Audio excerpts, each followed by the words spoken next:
And welcome back to NostalgiaCast. I'm Darin, And I'm Jonny. and special guest Ruth Craddock. I think we've had her on before, right? Several Few times. times. How are you Yeah. related again? Is it just had the same last name, or how did that work? She shares my bed, so that's how I know Oh, her. I okay. wake up next to her every morning. Wow, we went there. All right. Well, I, anyway, I allow him to live in my house, that's and better. he pays for it, but still. Okay, still. Well, this is episode 100. We've kind of reached a milestone. It seems just yesterday we did episode 1, which was Jazz Singer, and then episode 50, which was Back to the Future, and now we're doing 100, which is a movie or a series of movies I said we would never do, because that was my one rule, Jonny, wasn't it? Let's not do Yeah. movies like Star Wars, because there's no, what discourse can we add? It's what, going on 50 years almost. Like there's nothing really to add. But then we did, I think Princess Bride was the first like major movie that wasn't like an obscure 80s. That was the first time we broke that rule because Princess Bride was on that list of movies we shouldn't cover, and then we Right, did right. it. And then we So, did, because Jason. So but we had fun talking about Princess Bride. yeah. I think that was the start of us realizing that we can be nostalgic, just as nostalgic or even more so, about movies that we love versus movies that we kind of didn't really remember that much. And obviously we've gone on and did our 90s season, which is huge, and that was all about movies that made us. So yeah, I just think we've come a long way. It's been like, talking about obscure movies, like I said, to movies that are major influences on us. And I think that's just been, well, not just more popular, but a lot more fun. I don't know, Jonny, what do you think about all Yeah. that?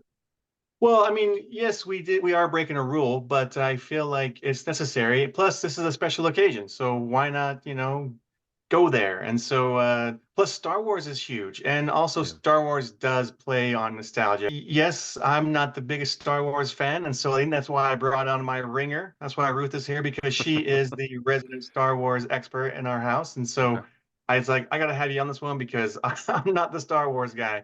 And so, but I still think it's good we're doing this. So, Yeah, I mean, it's interesting because Star Wars started from nostalgia, right? If we're our 70s Palooza season is all about seems to be mostly about Spielberg and De Palma and Scorsese and Coppola taking all these movies or genres that they grew up on and kind of reformatting them and restructuring them into new things, right? And that's a major difference between nostalgia for then and nostalgia for now, which is just regurgitating like the exact same beats and exact same dialogue and exact same. That's not the same kind of nostalgia. I think we're on a different kind of lazier kind of thing there. But yeah. so yeah, Star Wars is definitely big, and it's definitely influenced a lot of people. I want to talk about that. But Ruth, I mean, since you're the Star Wars expert, what?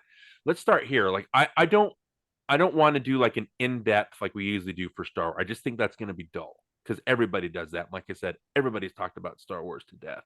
So kind of a more interesting, I want to tackle it from like the special edition, which is kind of where all the rancor with Star Wars started. And people like claiming ownership over the property, that kind of thing. So I want to kind of gear the conversation that way. But as far as Star Wars goes, Ruth, why does Jonny consider you like the Star Wars expert in your home? What influence has Star Wars had on you? So first off, my family's very into movies. I probably mentioned this before. My father works in the film industry as a set builder, and all my brothers went out and they worked with them. And movies have always been a huge part of our lives, just a big deal. As one of the few things that we actually all have in common and can kind of get along on is movies. And so Star Wars is one of those movies that was watched religiously in my house. I wouldn't say I'm a Star Wars expert in general, but um, compared to Jonny, definitely. Yeah. On one of our first dates, we started talking about movies, and Star Wars came up, and you just went off for like 20 minutes about Star Wars, and I was like, oh, she she must really like Star Wars. So that's why I think you're the expert, and not me. I don't know what it doesn't like, speak to me like other movies do. Like I can watch them and enjoy them, but it's just kind of like if Star Wars didn't exist, it would make no difference to me. Interesting. You know what I mean? No, you don't. Well, I think the thing is Star Wars has been so influential.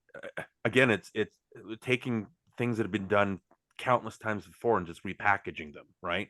But there are countless people, countless filmmakers, countless critics who Star Wars was like open the floodgates for films for them. I think people of our generation, Star Wars was the movie. When Luke looks out, young Luke Skywalker looks out on the horizon and sees those twin suns and the John Williams theme blares, and it's all about the aspirational figure. People just recognize themselves in movies.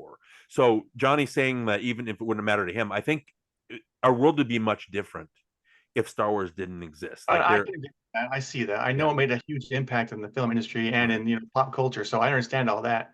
And right, I, like I say, Mhm. I don't hate them. I enjoy watching them when I do watch them. It's always fun. I just kind yeah, of go, I don't need this in my life, per right. se. Well, they're movies, right? It's just a movie. Um, so people of our generation, I find, or people of our age, either have two movies.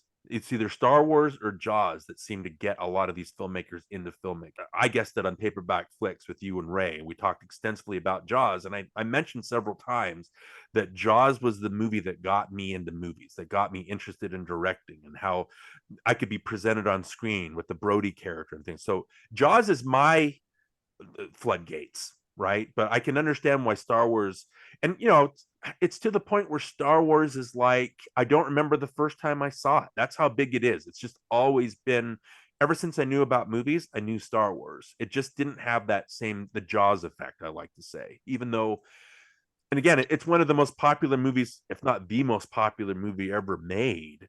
And you learn about the making of it and the history and all the canon and the lore and the rumors and things like that. So it's hard to kind of get away from it, even if, like you, Johnny, it's not your thing, but they are enjoyable, right? I mean, that's the different, and they do create worlds. I don't know, a believable world, a world that you can escape to, galaxy far, far away, that kind of thing. I think we talked American Graffiti. I think that's a great. That's Lucas. Like, you can see Lucas in those characters, right, and in those situations. I think we talked about that, Johnny, during that episode. But this was more. I think this is more of him trying to make more of a stamp, because I think American Graffiti wasn't as huge a hit as he wanted, or THX 1138 wasn't as big of a hit, and so he needed that. And so this became, pun intended, this became his empire, right? I mean, Mhm. Ruth, what do you think the impact of Star Wars is like on the industry? Do you have any insight into that? The obvious ones are how we um, do special effects, how we do visual effects, and model making. A lot of the things they did with Star Wars was in that department was cutting edge at the time. And it's quite impressive even now to watch them and go, that's a model. That giant ship that comes into the screen at the beginning of the movie, that's a model. And it looks so real and it's so believable. And I honestly, for me, I still really like puppets. I really love all the creatures. And that's one of the things I've always liked about Star Wars is they have a Right. very interesting variety of characters, and a lot of the aliens or the different creatures are just really interesting. I love the Wookiees. I love the Ewoks. I love Yoda. All the different characters, they feel very unique and real.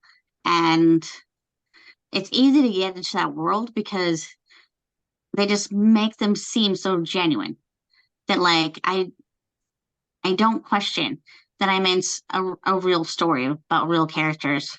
They affected the way people put together a movie in a lot of ways. And again, when we're talking special effects, we're talking about the originals. Like, one of the things I want to talk about is the special editions, the redos of Yeah. those. Hmm. It does the, or it gives a makeover to special effects that I don't think needed it. It makes them more ordinary. Whereas you watch Star Wars or Empire Strikes Back or Return of the Jedi in theaters when they first came out, they were mind blowing because you'd never seen special effects that way. One of my favorite things about Star Wars, regardless of whether you're into the story or the lore or anything, is how Lucas and ILM and Ben Burton, all his people, were coming up with new effects on the fly and figuring how to work things and how to make it, how to kind of support George's vision, right? Hmm. So they were creating and inventing special effects. That's what I mean by groundbreaking, is that it hadn't Yeah. been done before. And to see them, again, we'll talk about it, to see them like just overlay them with CGI, it's like, well, I know they can do that. You know what I mean? Like, it's not, I kind of equate it to, like, if you take 1933's King Kong, which is one of my favorite movies, what if you went in and you did like a CGI overlay of King Kong? It's like, well, you're getting rid of the magic of it. Like the way that the puppet is designed, you can see the fingerprints, and it's just very hands-on, and it's so personal. And you put CGI over it, it just takes away the magic. You know what I mean? I mean, Jonny, what Mhm. about you? What do you think about that?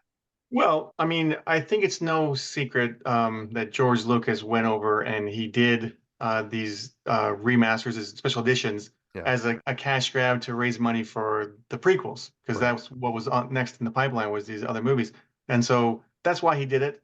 I agree. I think that doing those CGI effects over a puppet or over like a claymation model or something, it ruins the magic of what you had previously. And not that I, as watching these special editions, it's kind of fun to watch and go, oh, that wasn't there before. Oh, that's something different. That's new. That makes it kind of interesting to watch it again, because when you've seen it a million times, you get used to what you expect to see, and then when you see these special effects also just that weren't there before, it's like, oh, that's different. So it makes it kind of interesting, but still, I don't think it, like you say, was necessary or or needed. Well, Mhm. Ruth, I mean, we talked Labyrinth in our episode. We talked Brian Froud. I mean, if you what would your reaction be if they went into Labyrinth and they redid all the creatures with CGI versions of the same creatures? How would you react to that? Oh my gosh, I would like lose my mind. That's the major part of what makes that movie great. And like when you're watching the special editions of Star Wars here, um, it is funny when those computer animated characters suddenly come into the thing. They feel so fake compared to Yeah. everything else. And even though like they're well done and everything, even now, I know like everything's advancing a lot and AI is making things look more and more real. You can't really fabricate reality. You can do your best, but I feel like as long as something is physically there, it's going to have more of a sense of reality than something that was digitally put there. One of the things that I thought was interesting is, and the first one is adding the whole thing with Jabba the Hutt Mhm. being there earlier on in the film. And it's just interesting because it was a dude they originally they had filmed it with when they hadn't quite decided what they were going to do with Jabba, and then later they did the special editions. They inserted their new digital Jabba in there, right? And what's funny about that is that Han Solo walks around him, and so now he has to walk around a tail, and so they had to like physically lift him up. I get what they're going for, like having that moment, but it wasn't necessary because we have that whole conversation with Guido back in the cantina, right? Yep. And you can tell that they like picked him up and moved him. Like even like their best efforts to make it look real is still like, okay, I didn't need that. What they're doing, I mean, when you see puppets, you're aware that they're puppets, right? But it's just like they're countless stories of when the Muppets come out with a movie, right? And they'll do press and you'll do interviews where you'll see like an interviewer talking to Kermit. Like there's still a guy. You can see them. It's not just like Kermit is real, right? But there are countless stories of interviewers walking in and seeing the puppeteer put Kermit on their hand, and the interviewer will just start crying because all of a sudden it becomes real for them. Like it's like, oh, I'm actually talking to Kermit, right? So you can Mhm. tell that it's a puppet in these things, but I just think that that's the magic of movies. You can tell that that's not really an actual land speeder. You can tell that they kind of fudge the wheels out with Vaseline, but it's still, oh, look, there's a ship that's hovering across the desert. It's even though you can kind of see the seams, I think that's still the magic of it, that you can recognize that. But still, if the story is good enough and the story is universal and the characters work for you, that it just all adds to the effect, right? So Mhm. with the special editions, just kind of a history, and then if you guys have a history on those too, I'd never seen Star Wars. Again, people call it Episode 4: A New Hope. I can't do that. It's just Star Wars to me, right? I'd never seen that on a big screen because it came out the year I was born. So having Star Wars be part of my regular movie going language and having it like influence every movie, you see every fantasy movie that comes out after it and you're like, oh, that's Star Wars, or this obviously copied Star Wars, even though Star Wars copied so many things. So seeing Star Wars on a big screen, even with all the changes, it was still a whoosh of feeling. You have even though they overlaid it with the CGI X-wings, things like that, the way that and again, you read stories about how the structure of the original Star Wars when they put it together was very lackluster. Like, you're introduced to Luke Skywalker 4 minutes in. You see him hang out with his friends. You see him like doing the moisture farming and things like that. And when they previewed it, it killed the tone. What's great about, and they eliminated it, so you kind of pick up with Luke, I think 17 minutes in. But the great thing about Star Wars, it's not exciting from the beginning, even though you open with the chase scene. You're introduced with Darth Vader coming, his black suit coming into that white hallway, the sounds and everything, the lasers going off, and C-3PO and R2-D2. So there's a whole world that it creates. But what's great about Star Wars is how it builds slowly, and it kind of snowballs. Like, you pick up characters as you go, and you're introduced to the lore, and you pick up Han Solo, and you're introduced to Princess Leia. And so it has this pace that it builds incredibly to this the trench run or the Death Star attack, where it's just this, again, a whoosh of feeling where it's not about story, it's about that you're there, you're in those ships, right? And so seeing that on a big screen was, again, it was mind-blowing. It was like, yeah, that's great. Star Wars, I think, works like gangbusters in whatever form because of the storytelling that's being told. But again, like Jonny, like you were saying, oh, that's different, this is different. Like, you can definitely tell what's CGI versus what's practical. And I think because it stands out, it's a little weird. Yeah. And then Empire Strikes Back was the one that, again, because what they did, for people that are unaware, is Lucas, to raise money, Jonny, like you said, for Phantom Menace, they released each of the 3 movies in special edition form, I think 3 weeks apart, something like that. And so you can go see Star Wars, you can go see Empire Strikes Back, then you could see Return of the Jedi. So Empire is my personal favorite of the Star Wars movies. So I wanted to see that in the big screen. And then seeing Return of the Jedi, it's interesting because watching Return of the Jedi, that was my favorite as a kid. I don't know if that's how either of you feel, but I think it's just because, like, as a kid, you like the Ewoks, and I didn't like Empire because Empire doesn't seem like it ended. Like, it just is a cliffhanger, and so it wasn't satisfying.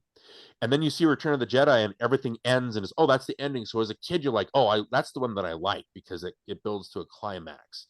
But it's strange because when I watched Empire Strikes Back as a special edition, I was like, oh, this is my favorite one. This is doing everything right.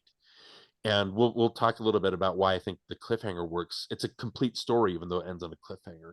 And then seeing Return of the Jedi, that's when the movies felt like they became a brand and a product as opposed to just movies, because the Ewoks are very marketable, and the decisions that the movie's making are very marketable. And so there's a shot even at the end when, again, they repeat the same thing. It's just another Death Star run. It's kind of it's the exact same thing with different characters.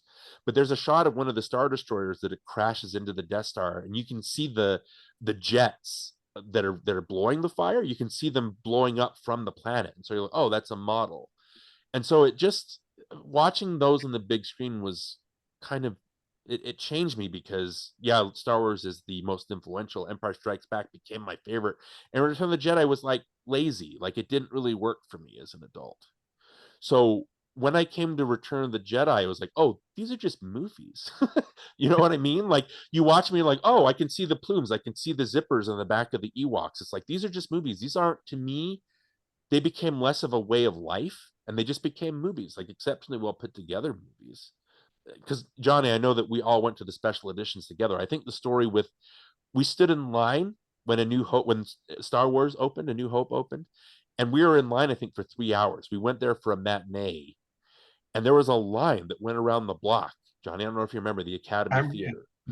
And so there was a point, and I think you're with me, where we walked up to the front just to see what the ticket booth looked like, and there were people that were yelling at us like, we'll kill you if you try to cut in line. I was like, guys. And it was funny because we waited in line 3 hours, but everybody that was waiting in line was just waiting to buy tickets for like the 7 o'clock show. And so the matinee that we saw at like 10 or 11 or whatever, the theater was only half full. I remember that distinctly. And I'm like, why did we stand in line for 3 hours and have our lives threatened, and like nerds threaten to beat us up just so we can sit in a half full theater? Jonny, what were your memories of the special editions, watching those on a big screen? Well, like you, I cannot remember the first time I saw Star Wars because I was too young, but I did watch it a lot. And like you, Jedi was my favorite. But I remember watching it. It was January 1997. Yep. And I know that because that's when it came out. But I was leaving in a month, and so it was kind of like a last hurrah with my friends to kind of like hang out and see a movie. and then I was going to be gone for a couple years, so it was kind of like this big thing for me. And I remember liking it. Like I had the same experience. It was still kind of like you get the chills at the right moments. You know, you get the music swells hit, and you feel the emotion, and it was a fun experience. Um, but there were all these different things that they added to it, like that big dinosaur covering the entire screen for like 3 seconds. And you're like, why is there a dinosaur walking in the middle of the screen? You know what I mean? Like it's like that kept happening that you're like, that was weird. But I didn't mind the changes. I thought it was kind of fun, like I mentioned before, to kind of point out what was different. But It's Easter as a eggs. Yeah. I think George Lucas did go a little overboard with some of the things that he added in there. Like you didn't need that big dinosaur walking in the middle of the frame for, what was that about? Yeah. Well, Ruth, what about you? Did you see any of the special? First of all, had you seen any of the Star Wars movies on the big screen, and did you go to see the special editions to finally get that Yes, experience? we did go see the special editions, and that was fun to go and actually see it on a big screen. You know, growing up watching on VHS because it wasn't a DVD yet, and watching them all the time. You're used to watching them on a small screen, and it's still an epic story even on a small screen. But then getting to sit in the theater and just watch it, it's just like big thing. It was just it was awesome. It was kind of like a dream come true situation, and yeah, we really enjoyed it, and I've seen all the Star Wars movies, even the ones that I don't like. I saw in theaters because it's Star Wars. So Yeah.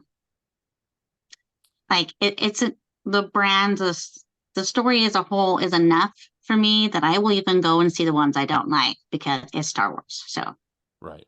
Okay. So again, big thing with a lot of people. A lot of people have different experiences watching, and they come at this movie in different ways, right? So the thing with the changes, and since we're NostalgiaCast and since this is episode 100, I thought an interesting way to tackle the topic of Star Wars to finally talk about this movie was, is it dangerous to alter our nostalgia? Do you know what I mean? I mean, we have memories of Star Wars, and yeah, it's fun to see all these different changes, but is it irresponsible for someone to come in? And again, it's Lucas's choice. He can do whatever he wants. It's his movie. But once, and I'm not sure if you guys are of the same opinion, but once you release a movie to the public, it ceases to be yours, really. It becomes everybody's, and everybody has kind of a take on it. So mhm. the way I wanted to tackle this is it irresponsible to take these things, to be wowed by the special effects, seeing the regular Star Wars on a small screen, and then to overlay CGI over it? I mean, what's the responsibility of that? I mean, Johnny, did you have any thoughts? Well, yeah, I would say that I think you should leave it alone. When you release a movie, like you say, the public kind of like owns it, and I think you should leave it alone. Um, but you can't stop him from doing what he did. I mean, but if it were me, I wouldn't have done it. If I had made a movie and released it, it would have been, well, I wish I would have done this, but it's too late now. It is what it is. That's just me though. Yeah, instead of kind of moving on. Ruth, what are your opinions on that?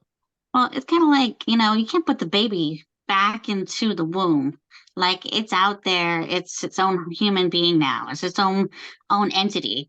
And I feel like it's the same way with movies. Is like if you keep going back and changing things, then it's just confusing because then it's like, well, which version are we watching? And I don't know. I think it's especially when it's something like this where it was a hit and it was very widely accepted and loved. It seems kind of a silly thing to go back and fix something that's not broken. Yeah. Well, again, the thing is, when you're caught up in for me, and I'm not speaking for everybody, when I'm caught up in a movie and its world and it's enveloping me, and I'm interested in the characters and I empathize with their situations, I couldn't. An occasional bad special effect isn't going to ruin that for me. When I think of Star Wars, I don't think of the X-wing slowly approaching the screen and going, "Oh, their heads don't move. That's a shame." You know what I mean? I'm thinking of they're attacking the death. Like, how are they going to pull this mission off? Right? That's what I'm thinking. How is Luke? Is he going to survive? Right? How are the rebels going to survive the death? That's what I'm thinking about. I'm not thinking about whether a head moves or something that's a little janky coming at the screen. I'm not thinking about that. So that's, I don't know. It just seems like Lucas he's too, in that way, he's too tech savvy. He's too focused on the technology. I think the story works great. And like we talked about, Star Wars is immortal and it's universal because the way that it does things and the way that it tackles its story and the characters is iconic. And it just works like gangbusters. Whatever you think of the story, it works. And that's why it's still around so many decades later. And so it doesn't matter if you fix the special effect. So the thing I wanted to do with each of these movies, we talked previously to recording, and instead of making this a super long episode where we all talk about like our thoughts on each movie, like in depth, that kind of, I thought it would be interesting to tackle, say, 3 changes that Lucas decided to make to each of these movies. And we decided to pick a movie each. So I picked Star Wars to kind of talk about. So I wanted to pick 3 changes, and I want to give you my opinion on what the changes did and if they worked for the better or anything like that. And then we can kind of discuss those. And we'll do the same thing for Empire and Return of the Jedi. Okay. But if we're talking about the 3, Ruth kind of mentioned one, and it's the Jabba the Hutt scene, right? Where it's fun, like, oh, look, it's Jabba the Hutt walk, because we didn't get to see him officially until Return of the Jedi. That's when we saw Jabba for the first time, and he made an impression because he's this giant slimy slug, right? So the way that in the trilogy, how they talk about him and how Han is constantly being hunted by bounty hunters, and how he owes Jabba some money, or Jabba's after him, puts a bounty on his head, that kind of thing. Number one, like the special effects, they don't work. Like, we've got puppets. To me, they don't work because now it's CGI, and I can tell it's CGI. I don't buy Jabba the Hutt in that scene with Han Solo as a tangible character. He doesn't move correctly. He doesn't match like the other puppets. And then to have him walk over, it's funny, but like you said, Ruth, it looks like they digitally moved him. It doesn't look realistic at all. They picked him up Yeah. and moved him over. So it's fun, but number one, to me, if you're looking at the trilogy as a whole, it kind of ruins that mythology. It kind of ruins the effect of building the job, and so all the build up to him is kind of ruined because we've seen him already, right? So besides the CGI and everything, it kind of ruins that. Oh, that's what Jabba looks like. And you think, why is he moving around so easy? And then you have to think, oh, because he got addicted to more food and he got addicted to drugs. Yeah, he got really big in a really short amount of time. Like, I'm not sure how many years exactly between like the first one and the third one, but man, he got huge. I'm sure there's a web page that tells us exactly how many years have passed, but I'm thinking it can't be more than 3 Somebody years. will comment with the exact timeline and be like, it was this many. Yeah, exactly. But yeah, So he doesn't really, he looks like Jabba, but he doesn't really look like Jabba. And that's part of the problem with like whatever they did with the eyes in the puppets was far more effective than what they did with the eyes of the digital character. So that in itself is like, I can tell it's not the same character, even though he's much skinnier, and it just clearly it's not the same eyes. And the eyes are the window to the soul. So when you have these kind of dead-eyed computer animated characters, that just doesn't work. yeah, there's something a little, yeah, it's just off-putting. John, I mean, other than what we've already talked about, do you think that Jabba kind of ruined the mythos of the character, or is it just a fun lark? I mean, what was your opinion on that? Well, I remember like seeing that for the first time and just kind of I didn't like that scene. Like, it didn't work for me. And like Bruce says, I like the puppet better because I grew up with it, and that's what I was used to. And seeing that him inserted there in CGI form, it just didn't work. And I don't know. You don't need that. That was just kind of like, oh, look what we can do. Yeah, the whole scene's redundant. They gave the same information like a moment before.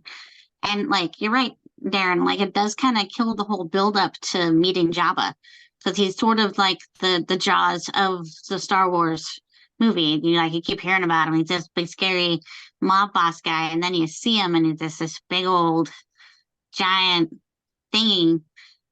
I don't know. I think that made it the whole atmosphere of the third movie so much more interesting, because you're finally getting to meet Jabba. You're finally getting to see what his palace is like and what this is all about. So yeah, seeing him before makes him less threatening and just less interesting. And something about him like walking about and being out going to places with people makes him seem less important.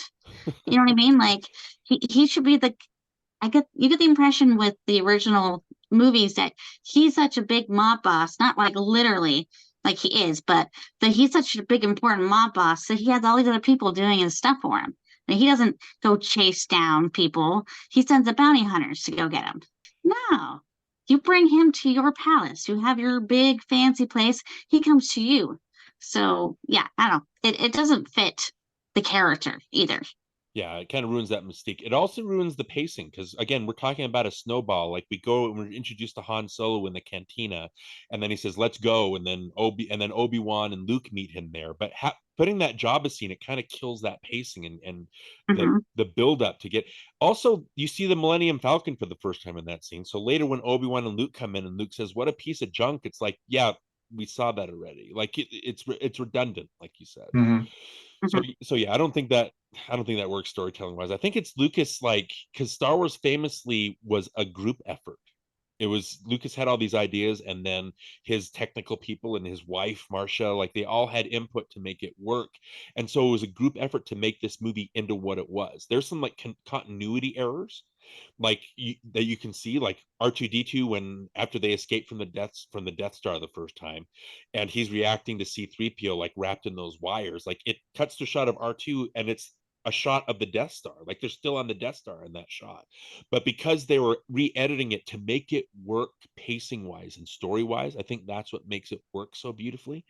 And then so the second thing I wanted to talk about, we talking about Han Solo, when we're introduced to him, I think in the original version, it's great because he's this kind of, again, he's a scoundrel that's just willing to do whatever to get out of a scrape, like he's on the run, right? So when he kills Greedo, it's a very like it's a brutal act, but it lets us know who Han is. It Mm-hmm. also sets us up for when Han comes to the rescue in the end. Like that's a great character arc because we see him as a guy that's just willing to do whatever it takes, and he doesn't stick his neck out for everybody. He's very Rick from Casablanca, that kind of thing. So to see that arc and him coming back to the rescue, that I think him shooting first, again, this is all nerdy, like we've heard that before, it establishes his character so well that when you Yeah. redo it, I think like for the special edition, like you see his neck like move like unnaturally, like they jerk him out of the way. And it's like, what was that? And they wanted to make it so that, oh, he isn't such a brutal jerk. You know what I Yeah, mean? self-defense. I Yeah. don't think it matters because either way, the guy's got a gun pointed at you. See, at some point Yeah, or other, that's it. he's going to try to shoot you or try to take you. Yeah. So, Well, he says that. Greedo says, I might as well kill you myself and collect the bounty, right? So it's like, yeah, it's self-preservation. I just think, and it's been edited like 3 or 4 times. Like I think the version on Disney Plus right now, they added a word where Greedo says McClunky. Like it's like, what? Like, why are you adding these little changes? It makes no sense. You're making it worse. It was perfect the way that it was. I don't know. Johnny, did you have any, I mean, other than that, did you have any thoughts on Han Solo and introducing him that way and then redoing it that way? Han Solo was always my favorite character anyway, and so I love that scene when you first meet him. I agree. I think he was justified in shooting Greedo. I don't think he needed to have Greedo shoot first. I don't know what that whole thing was all about. Again, it's like I said, nerdy stuff, right? But Harrison Ford, you're right. It's like the thing that's missing from the prequels is a character to show up and say, yeah, this is dumb. This is really silly. But you know what? Let's yeah, have fun with it. Let's have a great time. And again, the dialogue in this, Star Wars is, these characters are archetypes. I know that we recognize Luke Skywalker, right, as us. Like we all have chores we don't want to do. We all want to go off with our friends. We want to go off planet and be a hero, that kind of thing. But it's like Luke is the archetype.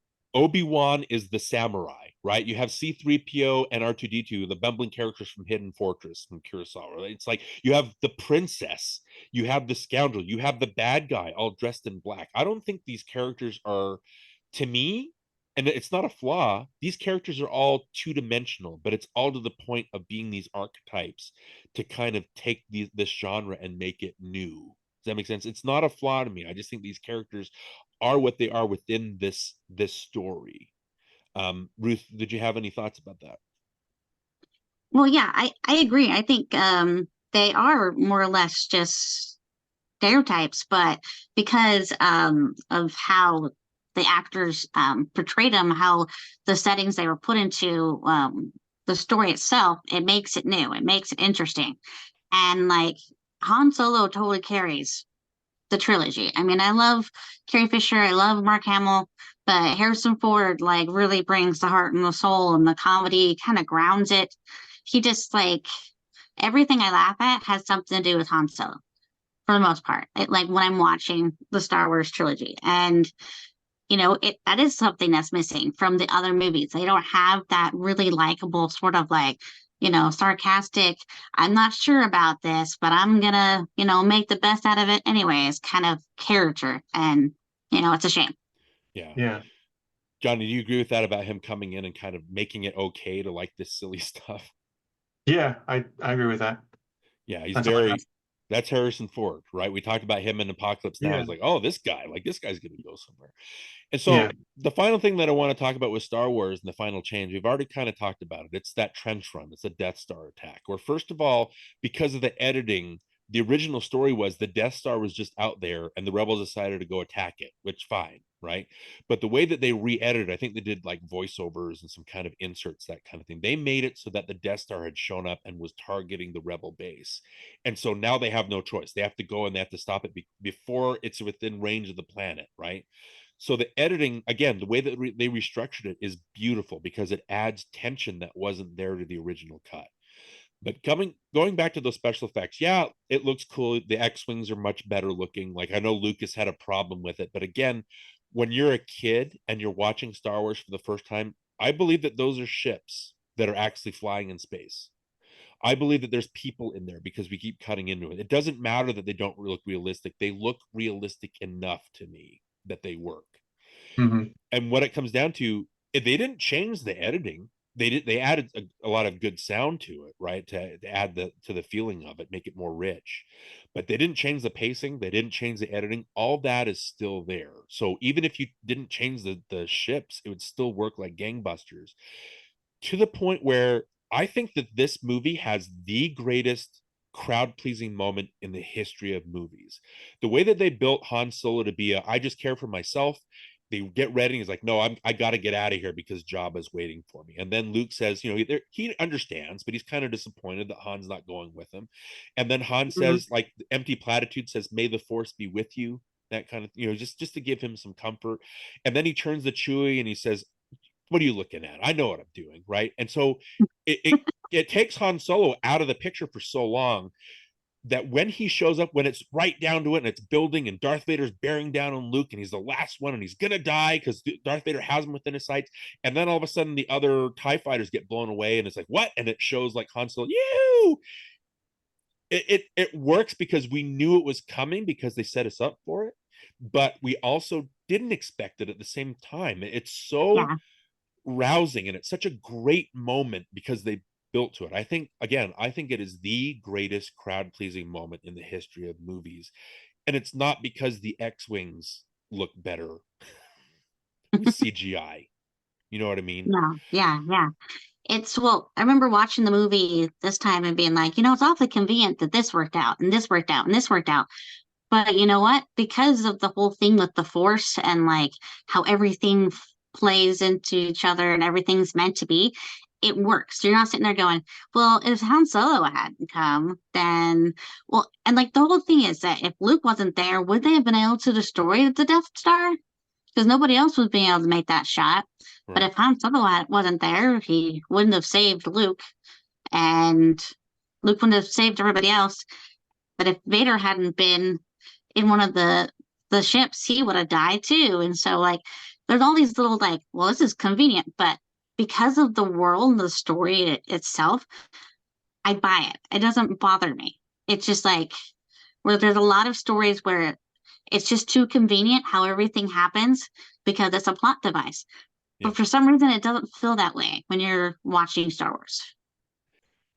And I think that's the magic of just movies, not just Star Wars. It's the magic of that. I mean, Johnny, do you even if Star Wars isn't your thing, I mean, do you agree that it's like, yeah, the world is built so well and the characters are built so well that it just works? I do agree. I think it works great. My only problem with right after the Death Star explodes and you get that big climax and everything is it almost cuts right to the denouement, like right away. And there's like no other kind of like, you don't get to kind of breathe afterwards. You just go straight to the medal ceremony. And so if it were me, I would rather have a little bit more of the celebration and the kind of like, oh, well, we did it, we survived, we saved the planet or whatever. And then, but instead you go straight to the ceremony. It's like, oh, that's it. You know what I mean? It's almost kind of like we're already We're here. doing this now. Yeah. Yeah. So that's my only critique. But I do think that it works as far as like, just filmmaking aspects, the music, the everything comes together, and it's a great climax. Right. Yeah. Okay.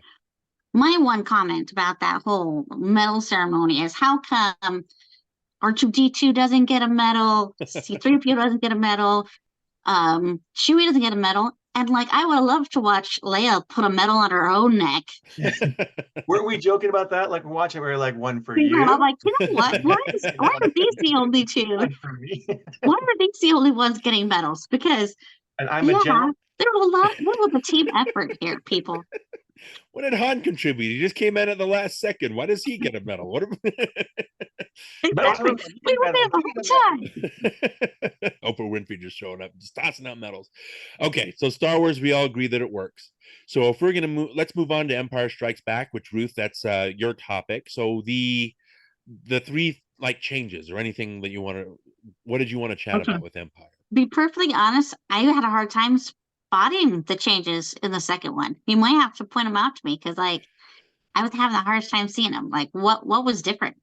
The thing that's great about Empire Strikes Back, if you look at all the changes that were made for the special editions, Empire Strikes Back got messed with the least. And I think that's just because it works the best. Irving Kershner was Lucas's mentor, a teacher. So he brought him in to kind of direct. And again, it's like, I think Lucas was like, here, you do what you need to do. And I think he was too afraid to tell him no when he made certain decisions. But like, yeah, they only add to well, let's talk about this, like the Cloud City. They add some special effects to that, right? They add so yeah, let's talk about that just really quick. I mean, what did you, is that something that you noticed, or did it even matter that they changed those? I didn't notice at all. I thought watching it this time, I thought I remembered them being in Cloud City longer before the betrayal happened. Yeah. Like there being some kind of hangout or some kind of dinner or something. Like for some reason, this time it felt shorter. Like they got there, they cleaned up. Oh, you're being betrayed. But like, I don't know why I remembered it feeling like we were there longer, but I wouldn't say that I noticed any difference or any improvements. It all felt pretty much the same. That's the way it was. Well, I think that's the issue. Like Lucas felt like it was maybe too claustrophobic, so they opened it up. So you get to see more windows outside where before they were just white walls and things like that. But Cloud City, it was already gorgeous to look at. And their cosmetic changes that they make to it makes it more gorgeous, but it doesn't affect the characters at all. It doesn't affect Lando and his arc. It doesn't affect how Leia and Han or their relationship is blossoming, right? It doesn't affect any of that. It's just more background stuff, which is more of it feels, that's what Spielberg does a lot with his special effects, is it's all background things. It's nothing to take your eye or attention away from the drama or the characters. So the only, Johnny, did you have any thought you were going to say something? I think it's good that they mess with that one the least, because that that is everyone's favorite, and it's when someone asks you what's your favorite Star Wars, the correct answer is Empire Strikes Back. That's what everyone has to say, right? Like that's the correct answer. Well, I don't know. I like Return of the Jedi too. I do like Jedi as well. But anyway, yeah, I think that's smart. I think it's smart to mess with the least, and I think it's smart just to focus on the background stuff, because you don't want to take away, like we mentioned about Star Wars, it took away seeing these so many changes. You're kind of like you're caught off guard quite often. But to have it mess with the least is probably smart, because it was the best one. Let me ask you about this, Ruth. They added two things. The thing that I hate about movies, my biggest pet peeve, is when a filmmaker treats me like an idiot. Like I can't process things for myself. Like when they made the Wampa creature, it didn't really work. They couldn't make it work, so they had to rely on puppets. But again, it's the Jaws effect, where the shark didn't work in that, so they had to work their way around it. In the original version, you just see glimpses of the Wampa creature. You see it enough that you know that Luke is under. It's a threat. And there's tension that's building. And so when again, you still get glimpses when it attacks Luke and he chops its arm off. But for the special edition, because they have new technology, they went back and they shot new things. So you can see the Wampa eating. You can see it walking around. Oh and yeah. and then there's a scene later where it's, you know, Darth Vader and Luke have their confrontation, and it ends with him lopping off Luke's hand. And then you see Luke being rescued by Leia. And the next time we see Vader, he's on the Star Destroyer, which to me, I'm like, oh, he caught a ride onto the Star Destroyer. It's not that hard to parse out, right? For the special edition, they added a scene where it's just Darth Vader walking down a hall in between. And again, it kills the pacing because Luke and Leia and Lando and Chewie and R2 and C3PO are trying to escape in the Falcon. And it cuts to this shot of Vader walking down a hallway, and he goes, "Tell my Star Destroyer to await my arrival." And it shows him getting on a ship. And I'm like, why do I need to see this, George? Why are you adding this in? I'm not stupid. I get that he boards a ship. But Ruth, what do you think of changes like that? Do you think those are necessary? Yeah, I did notice the thing with the Bono snowman monster. That's essentially what he is, just a space yeti. It was interesting watching him, like he was eating Luke's tauntaun, and that was interesting and everything. So it sort of explains more why he's not right there eating Luke. He's busy eating this thing already. It's already dead. So I understand the thought process there, but like again, there was a certain mystery to not seeing him and like, not having a whole lot, like a full picture of him. It worked. It worked fine. Like it was scary enough just being this big lumbering thing that you got a sense of and a presence. Like you didn't have to really see it. So I think it it's fine. I don't think it takes away, but it wasn't necessary either. The Wampa thing isn't so bad. I just think that the way it was cut originally is like, yeah, it's the Jaws thing. It's like you saw just enough that it felt like an actual creature instead of a full on. Because the thing with the later Jaws movies is they show the shark so often that it's like, yeah, that's a fake shark. Not so Like scary anymore. I'm not scared by this. But Johnny, with the thing about how you see Darth Vader say, "Oh, tell my Star Destroyer to open up the base," what do you think about stuff like that? Can you think of any other example of a movie that like treats you like an idiot that you don't need that stuff? Yeah, I agree. They make you feel like you're an idiot, but um, I I don't know. Like I'm so indifferent with Star Wars that when I see that kind of stuff, like I just go, like, Well, it reminds me of like in Beauty and the Beast, the Disney cartoon, when Beast saves Belle from the wolves. And the next time you see it, when he collapses, the next time you see him, he's on Philippe, he's on the horse, right? And people are literally like, well, how did the Beast get on the horse? And in the remake, the live action, when you see Belle put him, like, I can't get you on if you don't help. And to me, I'm like, I get that that's what she did. Why are we wasting 30 seconds showing the scene where she gets? I don't need that. It's like, let's get to the point. This is not what's necessary for the scene, right?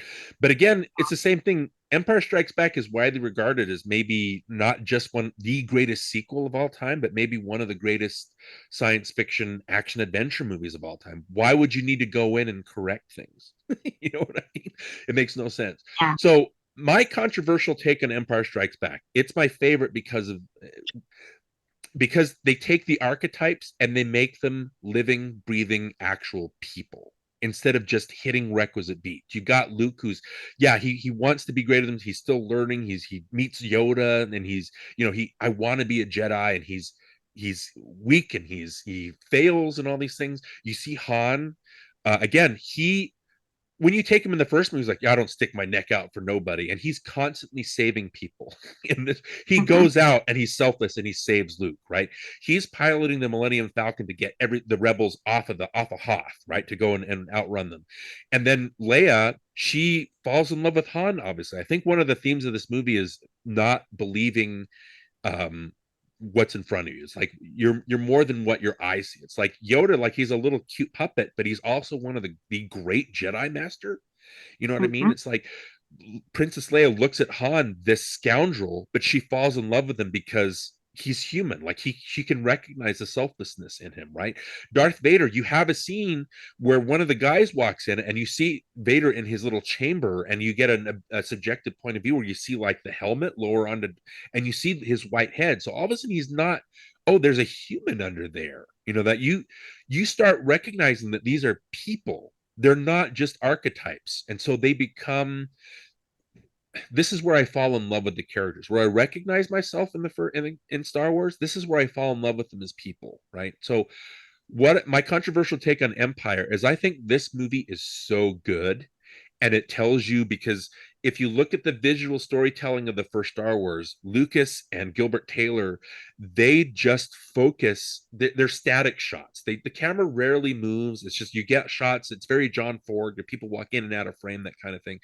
From the very instant Empire starts, the camera is moving, right? Shusitsky, I think, is the I'm probably getting that wrong, the cinematographer, but the camera is moving. It's dynamic. There are push-ins, right? It runs with characters, things like that. So the visual dynamics of the movie are different, and the characters are richer. I think that Empire, it the controversial take is that it gave too much credit to Star Wars.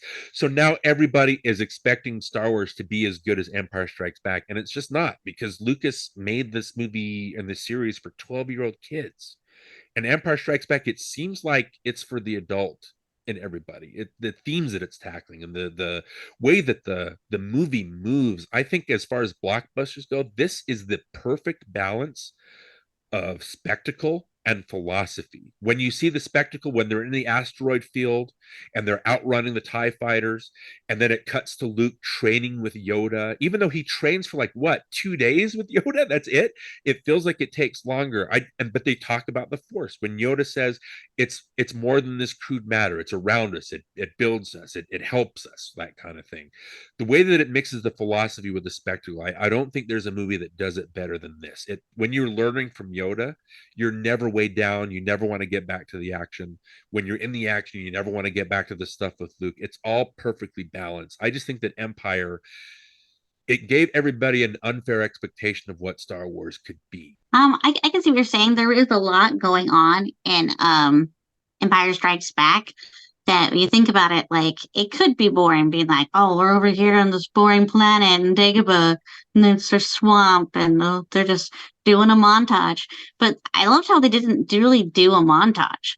Somehow they still showed him training without the montage, and I appreciate that in this movie, because I know the whole point of the montage is to show a passage of time, but it also is sort of montage, montage. Even Rocky had a montage. Yeah, Yep. I know. I can't think of that and not think of Team America. Anyways, so that's a conversation for another time. But yeah, for some reason, I think when you do a montage, it kind of cheapens what's happening in the moment because it's so hyper sped up. Yeah, you can show the progress over like a long period of time in a short thing, but you're not getting the emotions. You're not getting like the strain and the struggle. And so that's what I appreciated about Empire Strikes Back and Luke's training is they didn't do montages. They showed him in different places and different things. Like, yeah, it wasn't done like I don't know, I don't explain it. Like you felt the sweat that he's sweating. You felt how hard this was and how difficult it was and how much he's struggling and how much he's trying, but he's not being able to do it. And I appreciate that. I feel like, when Yoda does pull the ship out of the swamp, like it's nothing. And Luke's like, oh, it's impossible. I can't do it. And then he just watches him do it, like, without even breaking a sweat. Like, no big deal. Like, it's really impactful because you've been watching Luke just beat himself up and, like, just going crazy. And then Yoda makes it look easy. And it's like, all you have to do is believe. And then, I don't know, there's something very impactful about that. And the way they did that, I thought it was really well done. It's a very engaging and entertaining movie. Johnny, what do you think about the pacing of Empire? I mean, how does this rank with the other Star Wars movies? Well, I will say it definitely is a slower paced. And it was my least favorite growing up. So that might be one of the reasons why. But I appreciate it for what it is now. I mean, I enjoyed watching it again. But again, watching it as a special edition, the thing that hit me is like, oh, this is a movie about fear. Luke he's out all alone on Hoth and he gets attacked by the Wampa creature and they keep talking about being afraid, that kind of thing. Luke actually says to Yoda, I'm not afraid. And Yoda says, you will be, right? The whole thing's about fear. When Luke has that scene in the cave where he has that and again, the way that it's filmed is very shuddery in it, so it feels like it's not real. It's like a dream. You can tell because of the visual language. And when he cuts the mask off and it's himself underneath, it's like am I to?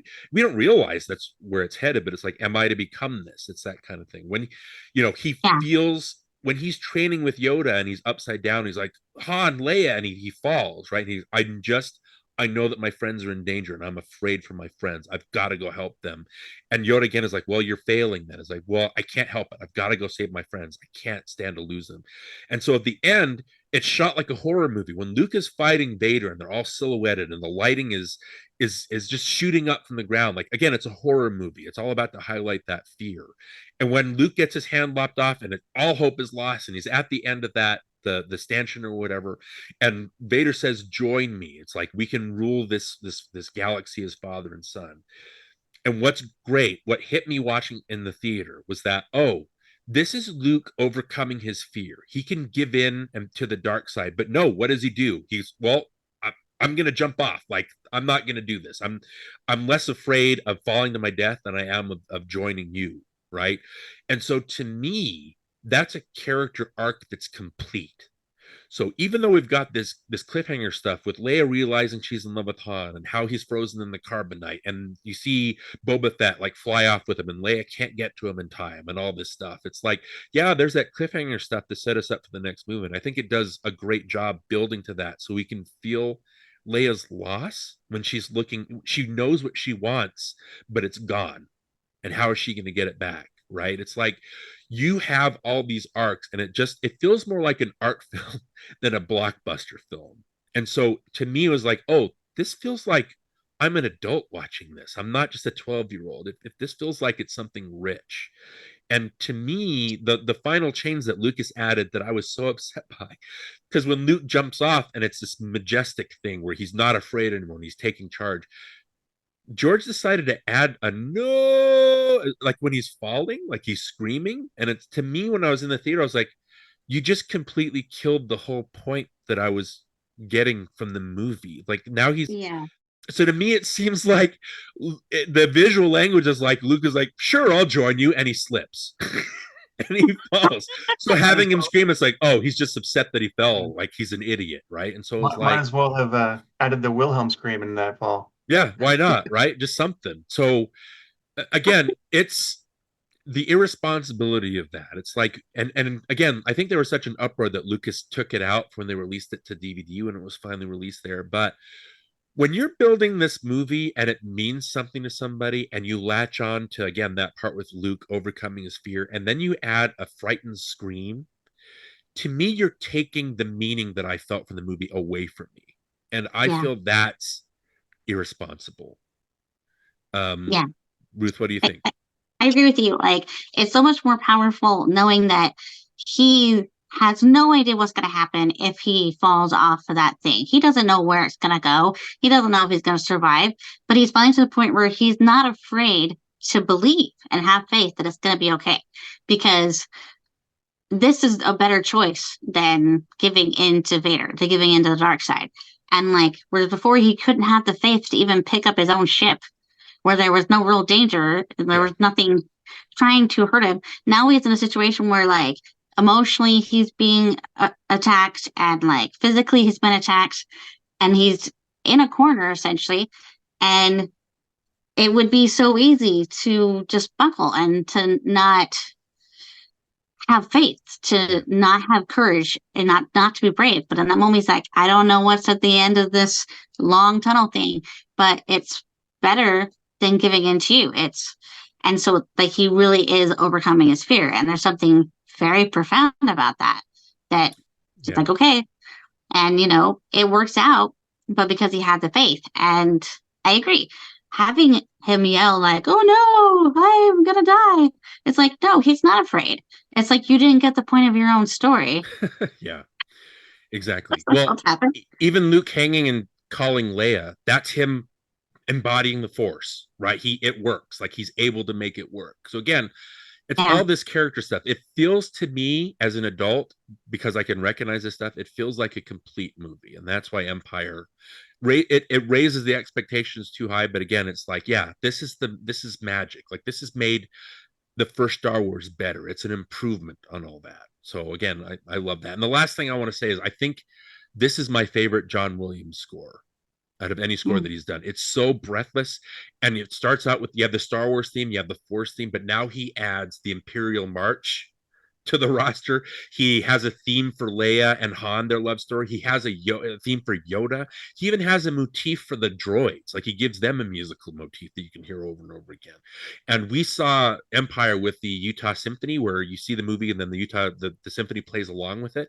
And those Oh, wow. guys, they deserve an award because the music does not stop, but it does in a way where it supports the imagery instead of, making it about the music, like Johnny, we've covered in a few other movies. So they had to towel off, it seemed like, the symphony, because it's just so breathless. But yeah, so Empire is one of my favorite movies. It's my favorite Star Wars movie, but it's up there, maybe my favorite sequel of all time, because it just does everything right. So just talking about the last movie, so Return of the Jedi, Johnny. Well, the only ones that I really noticed, I know there's a lot, but the ones that I thought were worth bringing up was the Anakin Skywalker switch with the Force Ghost at the end, when it's no longer Sebastian Shaw, but it's Hayden Christensen. Yeah. And I understand, I've been reading it, understand why that Lucas decided to do what he did, but I don't know. Like, I don't think why isn't Obi-Wan a younger version of himself? Why isn't Yeah. it McGregor? Why Yeah. isn't what I mean? If you're gonna do that for one character, do it for all of them.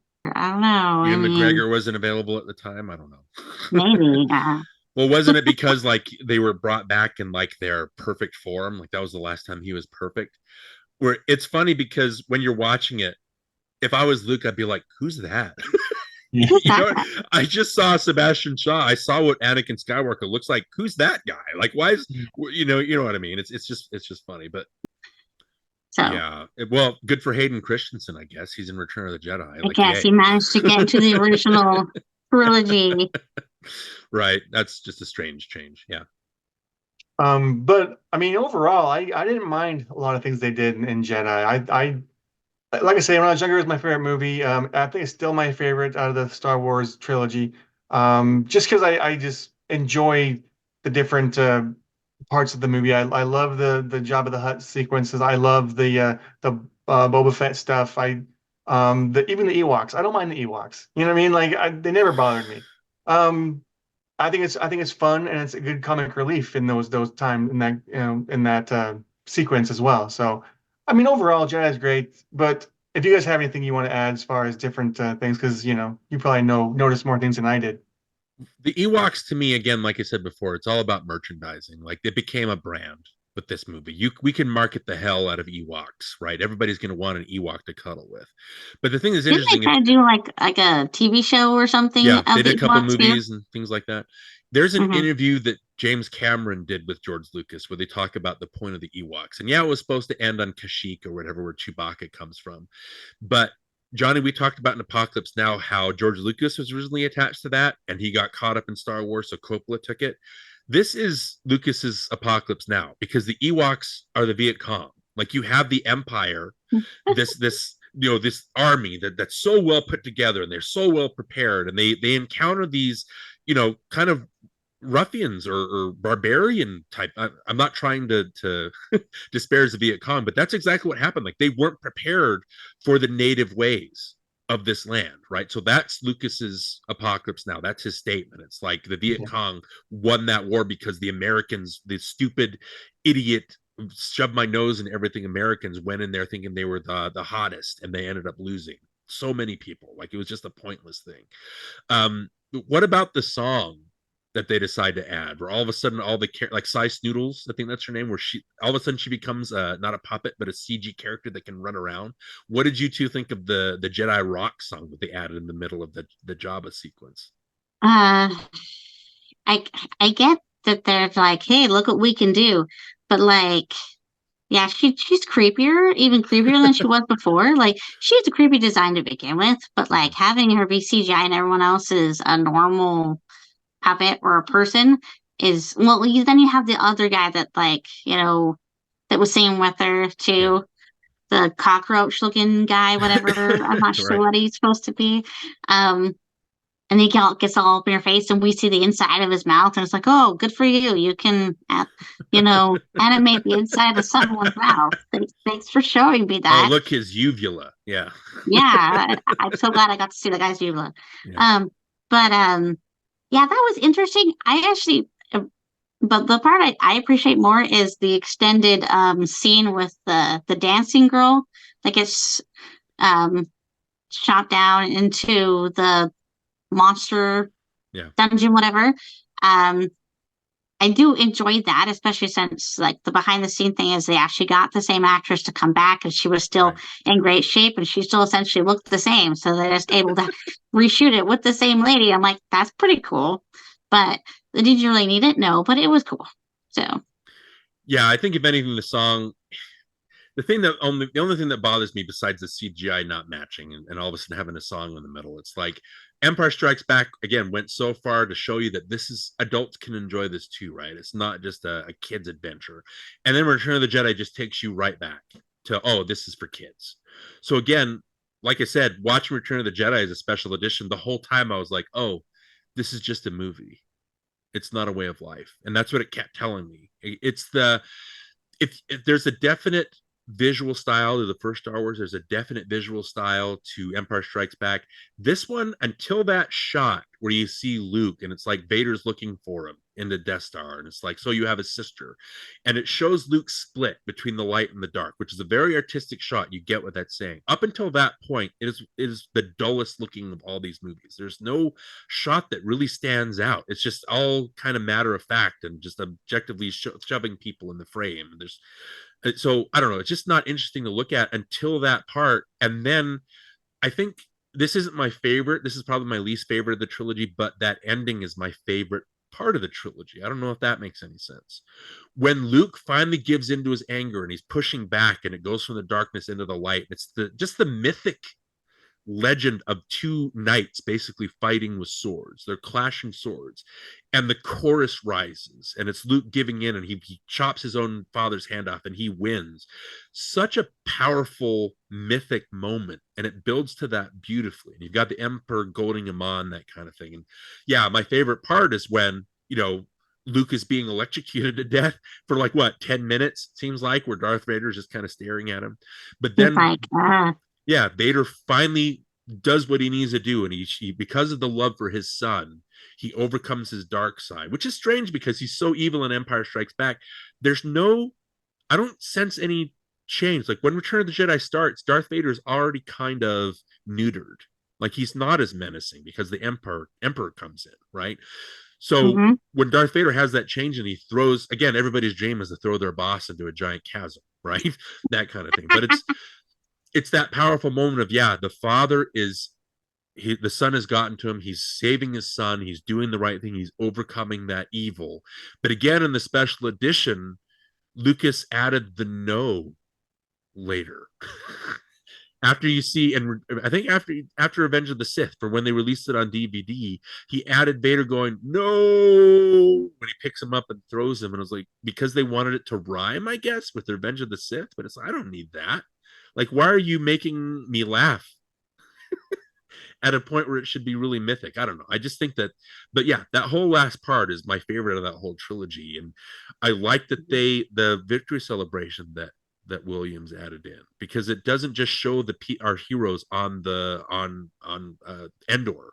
It shows Coruscant. It shows all these other places where they were before. That's a good addition. Yeah. So I like that it opens that up and it kind of, this is an epic kind of scope. Didn't they add Jar Jar Binks in there too at the end? Yeah, after Phantom Menace, when they released it on DVD, they added that too. They added Naboo to it, which is okay, whatever. I guess you need to have that closure. But yeah, it's just, I like the way that they opened up that world as far as the changes go. Yeah, that was really cool to be able to see like everybody celebrating the death of the Emperor, and because he really has affected like everybody. Like it's even the far reaches of the galaxy, like Tatooine, you're still like feeling the presence of the Empire, and it just shows what an oppressive giant they were, that everybody's instantly like, woo, ding dong, the witch is dead, so like Yeah, I do think it's interesting how just knowing that he had a son suddenly kind of changed the way Vader was. Like, he didn't kill nearly as many people just because Yeah. after that. Before that, he's like, well, I don't like the way you looked at me just now, and it was kind of fun. It was a weird, morbid thing to watch Vader kill off all these people, and the next person gets promoted, and he's like, "Oh, I got promoted. Oh no, I got promoted." Like, I can't make any mistakes. He's gonna kill me. So when he doesn't kill somebody who just made a huge mistake, it's kind of like huh, Okay. what's Yeah. going on here? Something's happening. Okay. Like, yeah. Changing emotionally, and so that was interesting. I liked seeing that through the story, and I don't know. I liked Vader's story in general is just a great story. It's so interesting. And that's one of the things I was really looking forward to with the prequels. To be like, all right, we get to see the whole thing, and it's gonna be so exciting. And there were things I did that was great, and there are other things I was like, it wasn't quite what I was hoping for. But yeah, I think what's Revenge of the Sith and Return of the Jedi have taught us is there's at least one word that James Earl Jones does not sound cool saying, and that's no. No. I thought his voice was pretty awesome, but for some reason he can't say no and sound cool. I don't know what it is. This is CNN. Sounds great saying that. It says, yeah, I'm like Simba, that kind of thing. Circle of life. Yeah, great at that. Not so much at the no. So, Ruth, that's a great point. I actually never thought about that. When you see him at the end of Empire Strikes Back, and that's what he wanted. The whole movie, he wants Luke, and he loses Luke at the end because they finally kick the hyperdrive into gear, but he doesn't kill Piet or whoever the last guy standing, right? You can sense there's a change all of a sudden. So that's a great point. So just to kind of put a little bow on it and give our final thoughts on what Star Wars means, and then kind of a wrap up kind of question here. But Ruth and Jonny, and then I'll kind of conclude. What are your thoughts on Star Wars as a whole? What is its legacy, and what does it mean to you then versus what it means to you now? Ruth, go ladies first. I think Star Wars is a great example of what can be accomplished, what you can do when you have great special effects and visual effects and great writing, great score, great acting, great story. Like, when it all comes together, when everybody works together to make something great, that's what Star Wars represents to me. And that's especially with after having the prequels and the sequels come out, it just shows how kind of like lightning in a bottle Star Wars was. Just everything came together, everything works. Yeah, there's some weak points in it overall, but it's as a trilogy, it's very strong. And like this, the journey you go on from beginning to the end of the series is, it's pretty epic. And at the same time, it's also very relatable because the characters are very human. They had flaws, they had problems, they had to overcome. They weren't like perfect, and they were just amazing at everything all the time, which is an ongoing theme nowadays, is to take all of the flaws out of characters and just be like, oh, they're just overpowered and they're just perfect and everybody else is just in their way, which is interesting and not interesting at all, and nobody can relate to that. None of us are perfect. So it helps to see that somebody who's totally self-centered and totally driven by money can find themselves changing because of a cause, because he met great people that made him believe that it was worth fighting.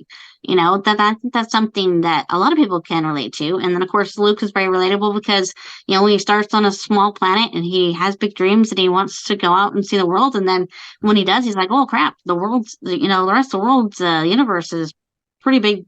It's pretty big, and there's a lot of like excitement about going off and being your own, but then once you're out there doing it, becoming an adult is scary, and then you have to kind of face that. You have to like grow up.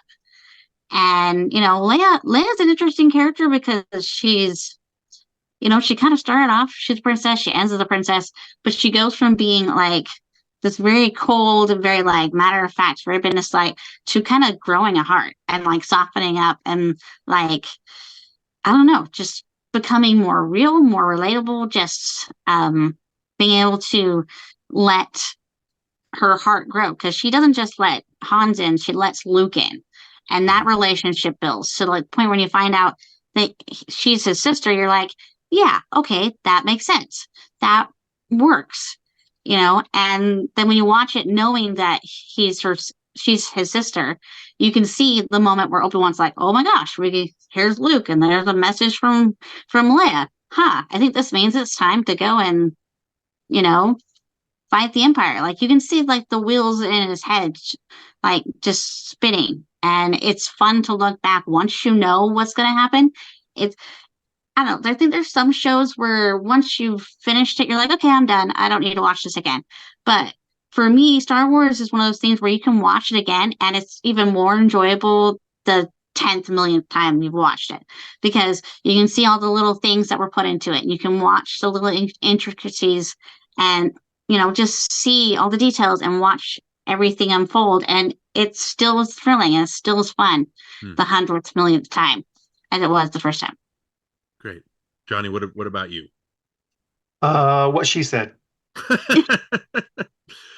Did you have a greater appreciation for Star Wars this time, or just the same? They're great. They're still work. I feel the same way about it I did back then. I still like it. I enjoy it. It's not that important to me. Yeah. Okay. And that's fine. It doesn't have to be. Like we all have come movies different ways, right? So just to kind of briefly sum up again, Star Wars is very formative. All those things you said, Ruth, great. It's like you can watch it and still feel the same things, right? I just think that as an aspirational figure movie, it's perfect. But it also, for nostalgia, because it's pulling all these genres, because it's John Ford, it's The Searchers, it's Flash Gordon, it's Buck Rogers, it's The Hidden Fortress, it's Metropolis, it's Casablanca, it's all these things, but it's not just references to those movies. It's taking those tropes and it's pulling them apart, and then it's forming them together as a different story. At the end, when it's Luke and Vader fighting, and when Vader redeems himself, it's about that redemption. It's a story that's not just about nostalgia. It started out that way, but now because we believe in these characters and their journeys, it's a unique experience that now other people, like all our 70s movies, Jonny, that we talked about, other people are going to take this movie and they're going to use it as an influence on their own work. It's not just empty nostalgia for nostalgia's sake, which is what so many movies are today, where it's just the empty nostalgia. Even The Force Awakens, it's just J.J. Abrams taking beats and just repurposing them without understanding what the point of those beats were for. It's just giving you references and saying, isn't this great? It's just like Star Wars that you remember. It's like, yeah, it looks like Star Wars, but it doesn't give me the same feeling that I got watching Star Wars. It teaches you that evil can be redeemed. It teaches you that there's a force, literally a force, or just a being or something out there that you can latch onto and be a part of, and be a part of something larger than yourself. It teaches you that you can be a hero. It teaches you all these things that you're going to take with you on your movie journeys. I just think that it's universal, and Star Wars hits those things perfectly, even with those flaws. So yeah, we can look at Star Wars, we can dive into the meanings, we can nitpick certain things, but as a whole, I think its legacy just works beautifully, to the point where I think Phantom Menace celebrates its 25th anniversary next month.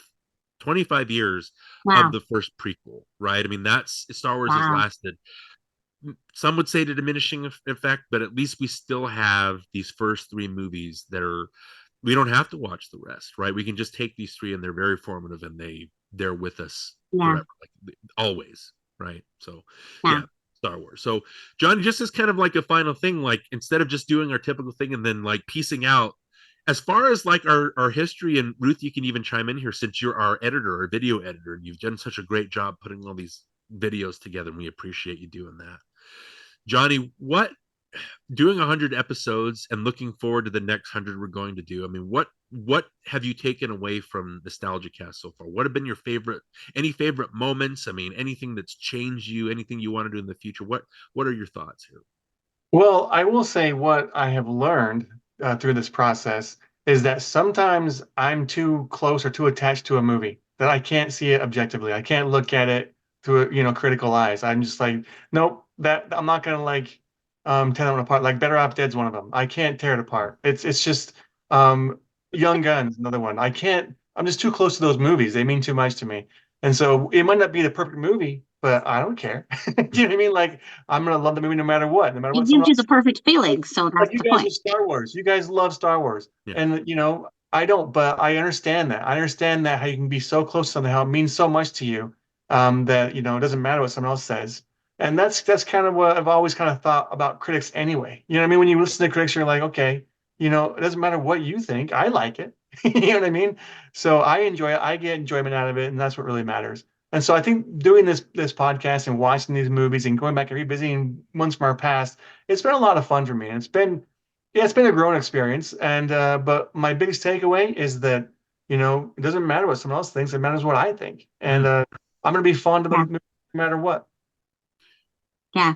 Exactly. Jonny, I think just a couple of things. What I've loved when I listen to our backlog, when I get the inkling and I listen to things, I love that we've been able to have as objective a conversation as we've been able to have. We haven't gotten into arguments. We've been able to have these calm, objective conversations about what these movies mean and the tropes, and even if there's flaws, even if there's things we don't agree on, it doesn't that's not the point. It's not to agree, it's to, like you said, it's to talk about the things that we love and the things that matter to us, right? So looking at the 100, like, I love that. I love, like you talked about, Jonny, like Popeye and Transformers the movie.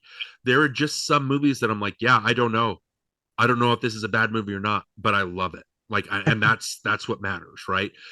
So Yeah. doing 100 and being able to being able to talk with Steven Anderson, the director of Meet the Robinsons, becoming a friend with him, chatting with him, and just like we're buddies, like when we chatted with him, right?